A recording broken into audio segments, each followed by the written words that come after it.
Blog Talk Radio.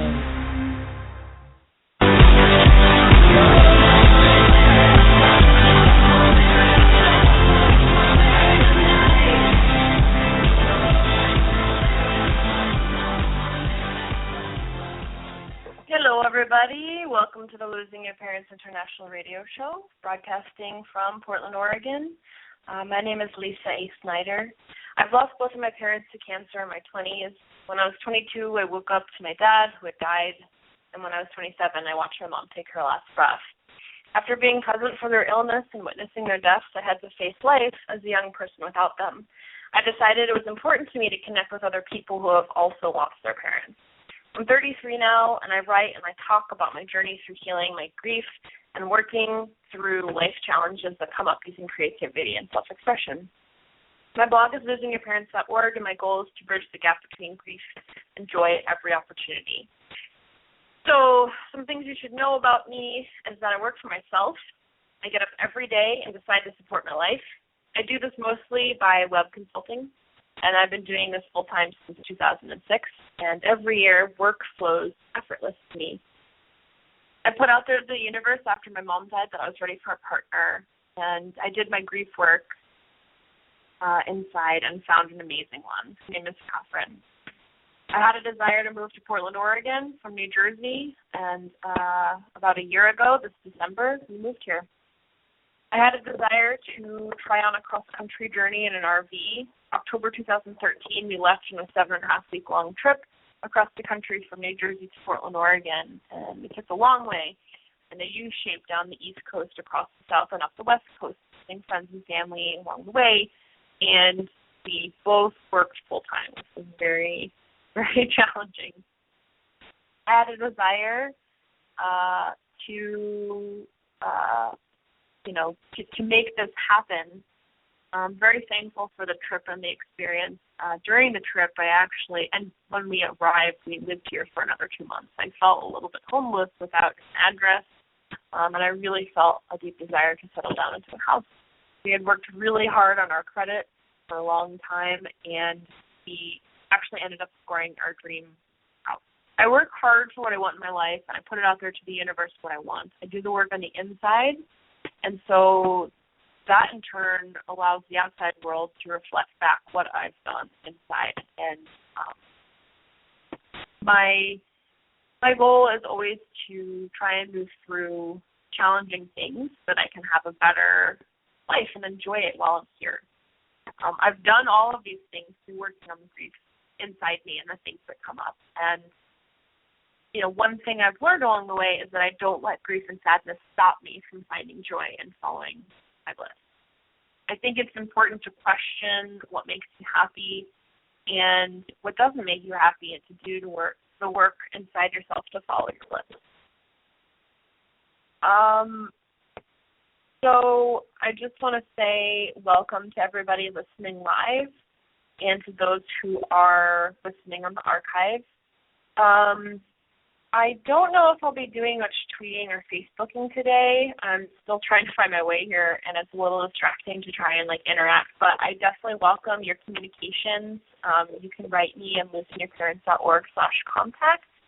And I just posted a brand new 150% anonymous form on my website. If you go to losingyourparents.org and you click contact, you'll find that there is an anonymous form there that says anonymous question, comment, or message. So it says, do you have a question, a comment, or a message you'd like to post totally anonymously? No names, no email addresses needed, just want to send a message. You can use that form. So I'm putting it out there for folks who may have been feeling afraid to contact me. Maybe they're thinking, I don't want to contact her because she's going to read my name and talk about my business, If there's something you want to share with me but you don't want to share with anybody, that's okay. I'm never going to share anybody's name or information. We're all here for the same purpose. We're here to heal ourselves. We're here to work on ourselves. I would really just like to put out there that I'm just here to support you. So I'd like to prefer to send an anonymous message. I won't know who you are. I won't know how to contact you back, but you can write me on my website there. And if you do want to contact back, I have had a bunch of people, thank you so much, from all over the world write me and want to just share what's going on with them and want to talk about things and want some advice, and I'm happy to provide that too. So in life, before I move on, I don't know if you guys know, but my sister site is griefpost.com, and so it's totally anonymous self-expression. So if you want to go there to share whatever's on your mind, there's no, fill in your email address, blah, blah, blah. It's just totally anonymous. I go through there, and I look to see what's come in. There are hundreds that come in, and there may not be posted immediately, but eventually, if appropriate, will get posted. And by appropriate, I mean I've had people write there, and they start, I think they use it as some kind of, weird high school thing or something, and they'll post people's names, and that's not cool. So brief posts are supposed to be totally anonymous, and I, support you writing there if you feel like you want to write there. A life update. We started puppy class yesterday, and I'm excited to see where this goes with Mr. Ziggy. He is a dachshund mix. He's going to look like a puppy forever. I love him. He's like my little animal mate. And it's been a process of fashion. My cat died last November 2013, on our RV trip across the country. He died. And I just thought, wow, I'm never going to love an animal like that, But there's always room in our hearts for another. It may not be the same, and actually it's never going to be the same. So keep that in mind when you're thinking about your parents and thinking, my heart's never going to be the same. It's not, but there is room in your heart to love and to be loved in other ways. I want to update you tell you that I am writing a book, and I'm almost done with the first draft, which is really excited. I participated in NaNoWriMo, which is National Writing Month in the month of November internationally. This book is about losing your parents, and I really am excited to share with you that I am actively working on this, and I really hope that when it's done, that it helps a lot of people be able to move forward in their lives. In the news, I wanted to tell you that a couple weeks ago I saw Interstellar, the movie, and I'm not going to give anything away, but I do think that the connection, the father-daughter connection in the movie is very beautiful and very moving, and really the fact that they have a connection beyond space and time is really inspiring. And that movie reminded me that we can have a similar kind of relationship with our fathers beyond death. I don't believe that the end of this life is the end of all life. I think there's a lot of stuff out there we don't understand. This life is very physical, material. Everything is about touch and sense and feeling and emotions, and it's very dense. And I'm really curious, I'm constantly curious about what is outside of this world. And the movie Interstellar is really cool because it's beyond Earth. It's the premise is Earth is no longer habitable, and they have to explore other planets for possible living. And Matthew McConaughey stars in it. I highly recommend going to see it. Another thing in the news I wanted to talk about is Lady Gaga was interviewed by Howard Stern yesterday, actually. And it's going viral today because she's come out as having had a sexual assault that she had experienced as a teen by a music producer. I have quotes from Rolling Stone magazine, and I recently posted on my blog today about her interview. The reason why I posted it, not just because it's going viral, is she mentions here, and I'm going to quote her, all this drinking and all this nonsense, you have to go to the source, she said. Otherwise, it just won't go away. The vocalist sought mental, emotional, and physical therapy to cope with the rape. So she claims that she was raped as a teen, and she never dealt with her emotions around that. She kind of stuffed it down for several years. And years later, she's finally dealing with it. She's looking at the fact that she was drinking, and I don't know what this nonsense is. I don't know if it's drugs or whatever. She's saying you have to go to the source, which is totally true. You have to go to the source of your pain. You have to look at it. Otherwise, it just doesn't go away. It's totally true. One of the things that she did was she wrote a song on her latest, it's not her latest album because she did an album with Tony Bennett, but her latest solo album, she did a song called Swine, and this is about that sexual assault that she had experienced.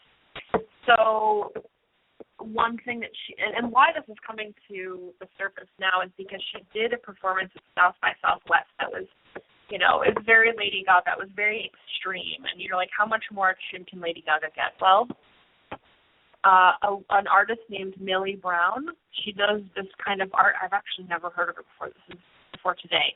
But she does this kind of art that she drinks colored soy milk. And then she throws it up on a canvas, and that is her art. I don't know the stories behind it. I've never heard this kind of art before. I'm interested to know more. And so Millie teamed up with Lady Gaga at South by Southwest, and while she was singing the Swine song, Millie was throwing up this liquid onto her body, and then Lady Gaga was riding around on a mechanical bull singing Swine. And so this is an extreme expression, artistic expression. It's an extreme artistic expression in the sense it's like she's going down to the source of her pain, and then using art as a tool and a resource to work through that challenge. And so she's on the larger scale of going to the source and dealing with her grief in a creative manner.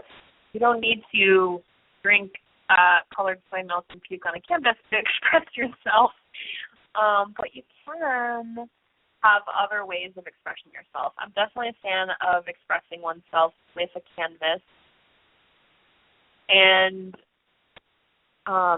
I've done that myself, and I find it extremely therapeutic. Even if you're not a painter, even if you're not an artist, you don't have to be. You don't have to share it with anybody. You'd be really surprised about what kind of things you can move through. Some other people use quilting and other kinds of artwork, or even if it's sewing. I'm trying to break it down to all aspects of people. I do come to the table with creative background. I went to art school, and I've always used art for healing. When I was younger and I didn't really get my emotional needs met from my parents, I turned to art to heal myself and to work through it. I didn't think I knew that I was doing that, but I really like to make things. And I used that in my life. I was like, I'm going to get myself to art school and figure this out. So check out my blog post about Lady Gaga talking about healing her sexual assault through creative performance, and the Howard Stern interview. I have a clip there from the Howard Stern interview, and then the entire interview is actually posted there as well. So today I actually want to get to talking about grief, eating, and weight gain. One of the things that I want to share with you is that I have gone through periods of time in my life where I have gone up and down 40 to 50 pounds. It has been consistently like that throughout my life. I go through periods where I'm normal weight, and then I go through periods where I'm heavier. And I look back on all the times where I've gained weight, and it is always around death and grieving. I've gone through Weight Watchers twice. I've gotten down to my goal weight, and then as soon as I get there, I go right back up. I noticed the last time that I went through this, not the last time, sorry, the first time that I really got real about it. I had gotten thinner in high school, and then I gained some weight. I think I was dealing with the grief around not being out of the closet, and I had a girlfriend who wasn't out either, and then we got found out by our parents, and so being hidden was really painful, and I think I just, ate my feelings. I think I learned to eat my feelings, early on in childhood, but I definitely continued on. After that relationship was over, I went back to being a normal weight. I'm saying normal weight because that's just normal for me. I don't know what is normal for you, but normal weight. And then my dad was diagnosed with cancer, and I started eating more. And then as he was going through the process, and I knew he was dying, I was eating more and more and more. And even family members was encouraging me, it's okay to eat, it's fine, whatever. After he died, I continued that cycle, and then I went to Weight Watchers again. Not again, actually to start. I started going to Weight Watchers, and in 6 months I had lost 30 pounds. I was going to yoga every other day, and I really just honed in on losing that weight. Got out of a bad relationship, and then a couple of years, I think I maintained the weight, a little bit over a period of 5 years. I'm trying to think back to the weight gain, weight loss yo-yo. My mom was diagnosed with cancer, and I think I went up and up and up again, and then I went down, and I went through Weight Watchers again, and then most recently I did get down to my goal weight, and then we went on this RV journey, which you can learn more about at twogirlsonrv.com. And I just ate whatever. I was in survival mode. And I think that's what it is. I think when you're grieving, you're in survival mode, and it's your go-to. It's easy. It is. It feels really good when you do it. But you don't feel good afterwards sometimes, but in the moment you're like, eat this candy bar. I will eat a pile of pasta. You put it in front of me, I will eat it. It is. It's a blessing. Because I feel so blessed to, be able to overeat. Not everybody has that opportunity to even have so much food that you can overeat. But I think in America it is a problem. You see it. Obesity is huge. And I needed to get in check with myself recently because I wasn't fitting in my clothes. I have a jacket that was buttons. The buttons snap, and the snaps were busting open whenever I bent over or moved, and I was this is not okay. I'm busting out of my bra. I'm my underwear isn't fitting, my clothes aren't fitting, and so instead of going okay, wow, I'm gonna have to go shopping for bigger clothes now. This is where I stopped, and I joined this thing called dietbetter.com, where you basically bet that you can lose 4% of your body weight by a certain time, usually a month. You bet $30, and so I was you know what, I need something motivating, and there's something that doesn't work for me with Weight Watchers, I guess. It works temporarily, but I don't want to obsessively, count my calories and my points and all that stuff. I want to feel good, so what do I need to do? So I was writing in my journal today, and I just, nothing formal, but I was talking to myself, I said, what patterns do I want to change? How do I want to feel? Noticing that there's grief eating that happens. And in turn, I gain weight. I grief eat, I gain weight. What I want is a strong body, and I want strength, and I want endurance, meaning I don't need to be running a marathon, but I want to walk up the stairs and not be oh, I'm breathing heavier, that's not okay with me. So I think I have noticed that there's some trigger words that don't work for me, and this, you might find this to be true for you, and especially during the holidays, and then as the new year comes up, this is a big one for people. I'm going to go to the gym more, what is it about the gym? That word gym, I don't like it. It doesn't work for me. And so what do I want? I want to feel happier, and I want to feel stronger, and I want to feel I have more energy. And those are the things I want to feel. And so going to a place that has, I'm taking the word gym out of this, but going to a place that has equipment where I can do all those things and I have a lot of freedom to do whatever I want there. I can go whenever I want. I just have to go there. I'm going to get those things that I want. So you have to, like, look at your eating habits and how do they correlate with grief. To have a moment to yourself. Do you eat because you're lonely? Probably all of the above. I eat sometimes because I just want to feel really good, and it's like a really quick fix. And there are other ways to do that. I think I've made excuses also. I'm like, I don't want to get all sweaty. I don't want to change my clothes. I need to get to work. I had a foot problem, still do, and I was like, I can't because I need to fix my foot problem. Like, there's always going to be an excuse, but look at yourself. Like, if you're not happy and you're not feeling good about your weight and you're not feeling good about the way you're eating, take a step back and ask yourself, what patterns do you want to change? What do what words are triggering? Is it triggering to talk about the gym? Maybe there's a way to be like, I want to feel stronger, so I'm going to go work on my strength instead of I'm going to go to the gym. Like, it just feels weird. I think there's a weird energy about the word gym and a lot of build-up with everybody, expecting yourself to do something, to follow through with a habit that is never a habit. Like, just try and feel stronger. Try and feel your muscles building and your clothes changing. I don't want to buy new clothes. I want to fit into the clothes I have. And actually I have clothes that don't fit anymore and, were my skinny clothes. And I'd like to get back into those. But, I need to make, I think in order to get started, y'all need a goal. And I think that's why Weight Watchers does work sometimes for people, because you make these little tiny goals. And little tiny goals are more chewable than big ones. So that's why I'm doing Diet Better, the Diet Bet.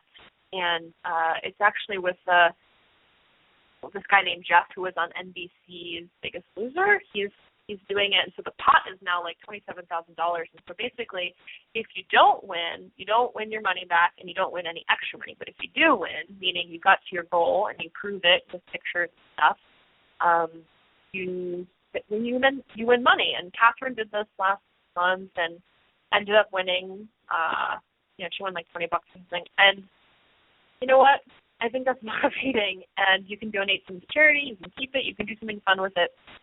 So I want to, just share with you how it goes. I'm going to be doing it to the end of December, and I'm excited. It's putting me back into a rhythm of wanting to take care of my temple instead of saying, I have to exercise. I want to take care of my temple. I have to live here in this body for however long I'm here, and I want to take care of it. And I don't think that comes easily to all of us. We make a lot of excuses. We put a lot of things in our path and in our way. Other people's needs are a big one, especially for women. Being a mother. But you got to live here. This is your temple. This is your home. Your body is your home. So is your mind. You gotta work on that. So, I noticed that the biggest jump in weight for me was after the death of my cat and our stressful RV trip. I stopped caring about my temple. I stopped caring about my body, and I was like, whatever, I just got to get through this. And that's actually, it is something I notice happens a lot. So I really have to keep myself in check. It is a trigger. Death is a trigger for me to eat more. I used to overeat a lot, and I actually don't overeat anymore. Thanksgiving is a different story, but I'm really way more conscious than I ever have been, and so I'm really happy for that huge change in my life. But the eating whatever, whenever, also being in Portland, just drink a lot. There's just a lot of great beer, and everybody supports, for the most part, supports a relaxing lifestyle, and everyone's like, let's have a beer, let's have a glass of wine. So definitely I'm not addicted to alcohol at all. I could go a long time without having it. I just enjoy it. So that's not my thing. Food is my thing. Food, being addicted to food and associated issues around food, that is my thing. So I may hear this theme reoccurring, sort of coming out of the closet as somebody who's had food issues. I know a lot of other people who breathe have food issues and use food to I don't know, along with the pain that they're feeling, to hide it, to mask it, to pretend like it's not there, and it's always going to be there. And so exercise and moving your body is actually a great way to get some free drugs. It feels really good to get your blood flowing through your body, and you'd be surprised how great you can feel after just, going to the place where they have all the equipment or doing some stuff on your own. So, I'm not going to read anything today from anybody. I have gotten your emails, and I will definitely respond to those who have written me. I just want to thank you for writing. And maybe in the future I'll have somebody helping me or something who can share what's going on Twitter and Facebook. I just can't talk and look at Facebook, and I can't talk and look at Twitter at the same time. But I'm really thankful for you being here. I'd really be interested to hear if anybody wants to share anything about anything at all, but specifically grief eating and eating high feeling snacks. And if you want an anonymous, if you want to send me an anonymous email, you can do that. You can send me an email, and I'll respond to, if you'd like, a non-anonymous email. All of that can be found on losingyourparents.org/contact. So, the other thing I have also is if you want to leave me a voicemail, I would really love that. I'd love to share, anything that you want to share. The phone number to leave a voicemail is 1-626-671-LISA. It's 1-626-671-5472. And that's a voicemail that you can just leave a voicemail for me. I will hear it, and we might play it on the show if you're open to that. If you are open to that, and you're leaving a message, then you'll know. So we might use it for the show. So thanks for listening. I really hope and lay. I'd love your feedback. I'm sending you a giant hug. I hope your Thanksgiving was great for those in America, and I'm wishing you a very happy first week of December. Tomorrow is actually my dad's birthday. How old would he be? I guess he would be 64. Yeah, he'd be 64. So, thank you. And remember, you got to feel to heal.